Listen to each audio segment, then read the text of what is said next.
Hi guys, this is James from CVG, and today I'm joined once again by Matt Elliott. Hello. And for a very special, once-in-a-lifetime opportunity, Dan Wheeler. Hello, you've let me out of the cage. Let you out of the cage. And we are here, Dan is mainly here because he loves Star Wars, and we are here to talk about the Disney acquisition of LucasFilm. For a tidy $4.05 billion. It's a lot of money. It is a lot of money. I thought it was a little bit of a bargain, maybe, for all of Star Wars, all of LucasFilm and LucasArts as well. Would you have paid more?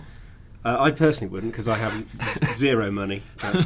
Well, yeah, when you think about it, they have got the rights to almost everything now. They're becoming like the Coca-Cola of entertainment world. They own pretty much, well, apart from, I guess, Marvel and DC. They own Marvel. They own that too. Yeah. So apart from DC Comics. Actually, looking through all the stuff that they own, we'll get to that. It's incredible, the stuff that they've made. But so essentially what it means is we're going to get 3 new films. So the 3 films that follow Return of the Jedi, because this is all already written. There is like a lore behind it. They're not just going to sort of make it up. Yeah. Having read a little bit about it, doesn't sound massively exciting in that it's people getting married and then just sort of tidying up the mess that the Empire's made. The only cool thing that I can find is that Boba Fett survives, which you can find out about in our Star Wars 1313 rumour roundup as well. Nice. Do you think that the original cast are going to come back in their old I did wonder. forms?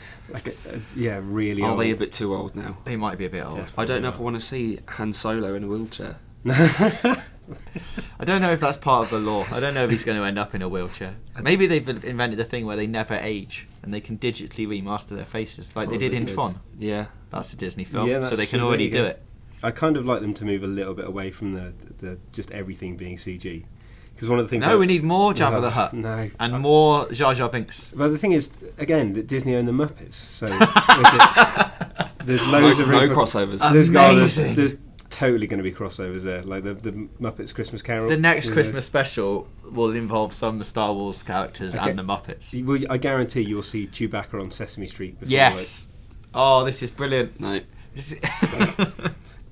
Right, well, let's carry on with the serious business before we go too far down the road of comedy. So what do they own now, Matt? In terms of games, just a very cursory list of what I could find.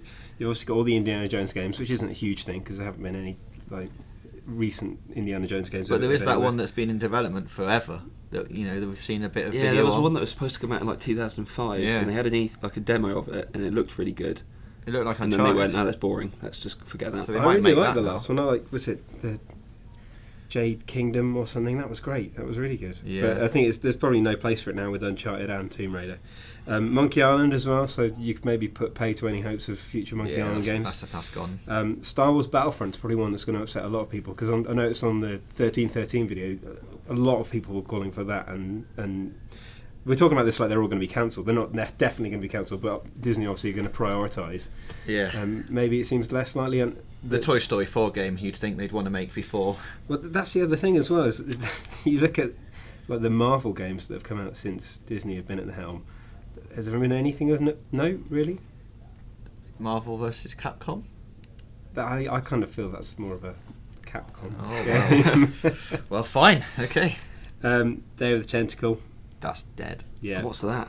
What's that? Yeah. We should point out Dan is quite young and doesn't understand things like CFAX, Bamboozle, Day of the Tentacle, or anything before about 1990. We're going to illustrate that now. Have you ever heard of Grim Fandango? Yes. Oh.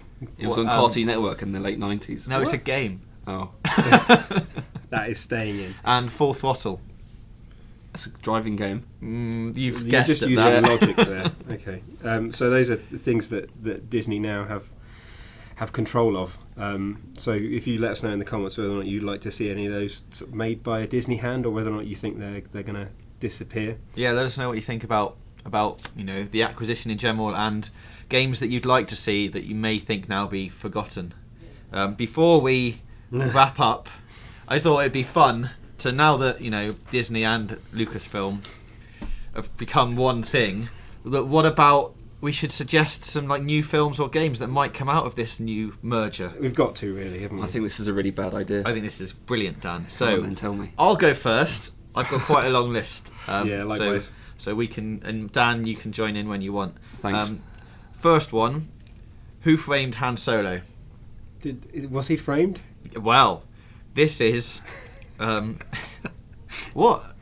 No, I don't think that's that bad an idea. It's a final thing to decide once and for all who shot first. It's a big investigational point-and-click adventure tied in with a film. Point-and-click adventure? Yeah. Is that the best you've got? Yeah. Again, you're showing your youth there. The point-and-click it's a thing. It's coming back, right? More? Do you want some more? Yeah, don't stop after that one. Crikey. Sorry, I'm gonna ignore this one. That was a bit weird. So I've taken it. It's a twist on Finding Nemo, but it's finding your father. No. Luke goes on a quest to find out who his real father is. Wait a minute. There is no one in existence who doesn't know who Luke Skywalker's dad is. But it's fun. It's a big exploratory. But what is the point? Is it a game? Leia in Wonderland. Princess Leia is transported to a magical land where she must dispose of all her fears. I was thinking some ending level boss where she has to maybe kiss her brother. That's deeply perverted. 101 Wookiees. Tiny Wookiees. Taken in by a loving family. Madness ensues. These are all film ideas. Okay. Really, at the moment. The Jedi King. You play as Yoda and must become King of the Jedis. I don't know, Matt. Feel free to jump in at any time. The first one I've got, which requires no explanation, is Dumbo Hut.